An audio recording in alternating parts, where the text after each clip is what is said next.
ഹരേ കൃഷ്ണ. സ്വർഗവാതിൽ ഏകാദശി. ഭഗവാൻ ലക്ഷ്മി സമേതനായി ഭൂമിയിൽ വരുന്ന ദിവസമാണ് സ്വർഗവാതിൽ ഏകാദശി.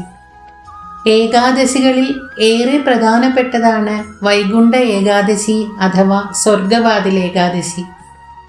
ധനുമാസത്തിലെ വെളുത്ത പക്ഷ ഏകാദശിയാണ് വൈകുണ്ഠ ഏകാദശി അഥവാ സ്വർഗവാതിൽ ഏകാദശി എന്ന് പറയുന്നത്. കൃഷ്ണൻ സഹപാഠിയായിരുന്ന കുചേലനെ കുബേരനാക്കിയ ദിനമാണ് സ്വർഗവാതിൽ ഏകാദശി എന്നും പറയുന്നു. ഇനി ഏകാദശിയുടെ ഐതിഹ്യത്തെക്കുറിച്ച് പറയാം. പുരാണ കഥകൾ അനുസരിച്ച് ഏകാദശി ഒരു ദേവിയാണ്, ഏകാദശി ദേവി. ഈ ദേവി വിഷ്ണുവിൽ നിന്നും ഉത്ഭവിച്ചതാണ്. ബ്രഹ്മദേവൻ സൃഷ്ടിച്ച അസുരനാണ് താലജംഘൻ. അദ്ദേഹത്തിൻ്റെ മകനാണ് മുരൻ. ഇരുവരും ചന്ദ്രാവതിപുരിയിലായിരുന്നു താമസം.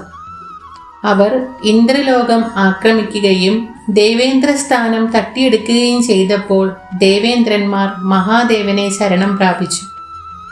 മഹാദേവനാകട്ടെ അവരെ വിഷ്ണുവിൻ്റെ അടുത്തേക്ക് അയച്ചു. ദേവന്മാർ വിഷ്ണുവിനോട് സങ്കടം പറഞ്ഞപ്പോൾ വിഷ്ണുവിൽ നിന്ന് സുന്ദരിയും അതീവ ശക്തിശാലിയുമായ ഒരു ദേവി ഉത്ഭവിച്ചു. അന്ന് ഏകാദശി ആയതിനാൽ ദേവിക്ക് ഏകാദശി ദേവി എന്ന പേരും കൊടുത്തു. ദേവി മുരനെ നേരിടുകയും വധിക്കുകയും ചെയ്തു. വിഷ്ണു ഭഗവാന് വളരെ സന്തോഷമായി. ഭഗവാൻ ദേവിയോട് എന്ത് വരമാണ് വേണ്ടതെന്ന് ചോദിച്ചു. അപ്പോൾ ദേവി പറഞ്ഞു, സ്വന്തം പേരിൽ ഒരു വ്രതം വേണമെന്നും അത് എല്ലാ വ്രതങ്ങളിലും ശ്രേഷ്ഠമായി ഇരിക്കണമെന്നും ദേവി ആവശ്യപ്പെട്ടു. വിഷ്ണു ഭഗവാൻ അത് സമ്മതിച്ചു. അങ്ങനെയാണ് ഏകാദശി വ്രതം ഉണ്ടായത്. വിഷ്ണുവിൽ നിന്നും ഉത്ഭവിച്ച ദേവി മുരനെ കൊന്നതുകൊണ്ട് വിഷ്ണുവിന് മുരാരി എന്ന പേരും ഉണ്ടായി. ഗുരുവായൂരിൽ സ്വർഗവാതിൽ ഏകാദശി വളരെ വിപുലവും ഭക്തി നിർഭരവുമായിട്ടാണ് അനുഷ്ഠിക്കുന്നത്. ഇത്തവണത്തെ ഏകാദശി എന്നാണ് എന്ന് പലർക്കും സംശയമുണ്ട്. മിക്കവരും അത് ഡിസംബർ 30 31 എന്ന് ചോദിച്ചുകൊണ്ടിരിക്കുന്നു. ഡിസംബർ 31 തീയതിയാണ് ഇത്തവണത്തെ ഏകാദശി വരുന്നത്.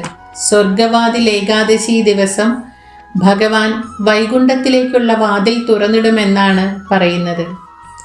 സ്വർഗവാതിൽ ഏകാദശി ദിവസം പ്രാണൻ പോകുന്ന ഏത് ജീവജാലവും വൈകുണ്ഠത്തിൽ എത്തിച്ചേരുന്നു എന്നാണ് വിശ്വാസം. വിഷ്ണു ക്ഷേത്രത്തിൽ മുൻവാതിലിലൂടെ അകത്തേക്ക് പ്രവേശിച്ച് ഭഗവാനെ ദർശനം നടത്തി മറ്റൊരു വാതിലിലൂടെ പുറത്തേക്ക് കടന്നാൽ സ്വർഗവാതിൽ കടന്നു എന്നാണ് വിശ്വാസം. വ്രതാനുഷ്ഠാനത്തോടെ ഭഗവാനെ ഭജിച്ചാൽ മോക്ഷത്തിന് കാരണമാകും. അതുകൊണ്ട് തന്നെ വിഷ്ണു ക്ഷേത്രത്തിൽ വടക്ക് ദിക്കിലേക്കുള്ള വാതിൽ തുറക്കുന്ന ആ ദിവസം നല്ല തിരക്കുമുണ്ടാകും. ഗുരുവായൂർ ക്ഷേത്രം, പത്മനാഭസ്വാമി ക്ഷേത്രം, അവിടെയൊക്കെ അന്നേ ദിവസം വിശേഷാൽ പൂജകളുണ്ട്. ഒരുപാട് നിഷ്ഠകളാണ് ഈ വ്രതം എടുക്കുന്നവർക്ക്. ദശമി, ഏകാദശി, ദ്വാദശി ഈ 3 ദിവസങ്ങളിലാണ് ഏകാദശി വ്രതം നോക്കേണ്ടത്. ഡിസംബർ 30 തീയതി ചൊവ്വാഴ്ചയാണ് വൈകുണ്ഠ ഏകാദശി വരുന്നത്. എന്നാൽ ഡിസംബർ 30 31 വ്രതം അനുഷ്ഠിക്കേണ്ടതെന്ന് സംശയമുള്ളതിനാൽ ഇത് വിശദീകരിച്ചു പറയാം. ഇതിന് കാരണം ഡിസംബർ 30 കാലത്ത് തന്നെ ഏകാദശി തിഥി ആരംഭിക്കുന്നുണ്ട്. ഈ ദിവസം മുഴുവൻ ഏകാദശി തിഥിയുണ്ട്. പിറ്റേന്ന് കാലത്ത് 5 മണിക്ക് ഏകാദശി തിഥി അവസാനിക്കുകയും ചെയ്യും.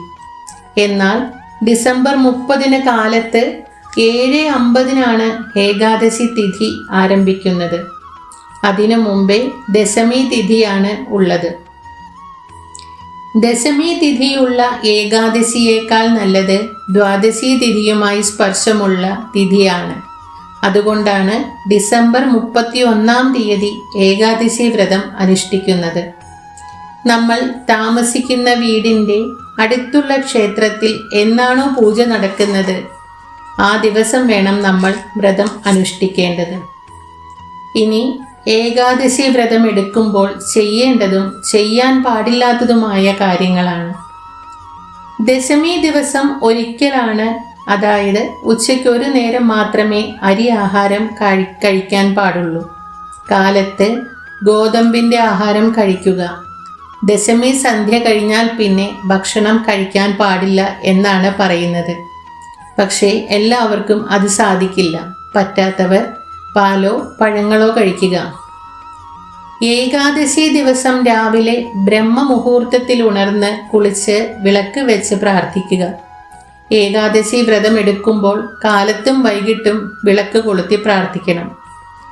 12 വയസ്സ് തുടങ്ങി 65 വയസ്സ് വരെയുള്ള എല്ലാവർക്കും വ്രതം എടുക്കാവുന്നതാണ്. അവനവൻ്റെ ആരോഗ്യസ്ഥിതി അനുസരിച്ച് വ്രതം എടുക്കുക.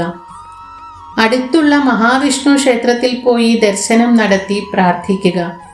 വെള്ളം മാത്രം കുടിച്ച് വ്രതം എടുക്കുക. പറ്റാത്തവർ പാലും പഴവും മാത്രം കഴിച്ചും വ്രതം എടുക്കാം. ഇനി കഴിക്കാൻ പാടില്ലാത്ത ഭക്ഷണങ്ങൾ: അരി ആഹാരം, ധാന്യങ്ങൾ, മില്ലറ്റ് ഇവ കഴിക്കാൻ പാടില്ല. ചൗവരി, ചാമ ഇതൊക്കെ കഴിക്കാവുന്നതാണ്. ഭക്ഷണം കഴിച്ചും ഏകാദശി വ്രതം എടുക്കുന്നവരുണ്ട്. പട്ടിണി കിടന്നാൽ മാത്രമേ ഏകാദശി വ്രതം എടുക്കാവൂ എന്ന് ഭഗവാൻ പറഞ്ഞിട്ടില്ല. ഇനി ഏകാദശിയുടെ പ്രധാന സമയം എന്ന് പറയുന്നത് ഹരിവാസര സമയമാണ്.